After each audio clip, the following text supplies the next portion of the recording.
Harlan Tobin. Lazarus fallo taxane prime fideo. Sheekada. Lazarus waa taxane prime thriller oo leh waxyaabo paranormal ah. Joel Lazarus Sam Alaflin wuxuu gurigiisa ugu laabtaa kadib geerida aabihiis, Dir Jonathan Lazarus, bilnigii, taasoo loo fasiray istil. Laakiin waxyaabo aan la fahmi karin ayaa bilaabmaya aragtiyo, aqoon lama filaan ah, iyo xiriir ruuxi ah oo u sahlaya inuu xalliyo kiisaska dambiyada hore iyo sirta dilkii walaashiis 2 sano ka hor. Jilayaasha. Sam Alaflin wuxuu matalayaa laakiin dabeecadiisa qaylo badan iyo xanaaq joogto ah ayaa daalisa daawadayaasha. Bilnigii wuxuu keenaa xasilooni, xitaa marka uu yahay ruux. Alejandra Roard, Jenna iyo David Finset waa jilayaal taageero ah oo si fiican u shaqeeya. Faallooyinka Karina.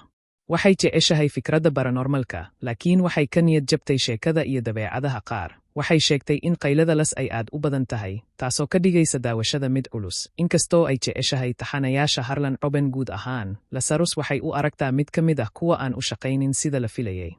Faahfaahin. Qorayaal, Harlan Coben, Danny Brockle hurstagaasimayaal, Wayne Payib, Nicole Kholafka, Daniel O'Hare jilayaal, Sam Alaflin, Bilnigi, Alejandra Roard, David Fin, Carla Rome, Kate Ashfield tirada qaybaha, 6 taariikhda la daawanayo, 2 Oktoobar, 2 Eber 2.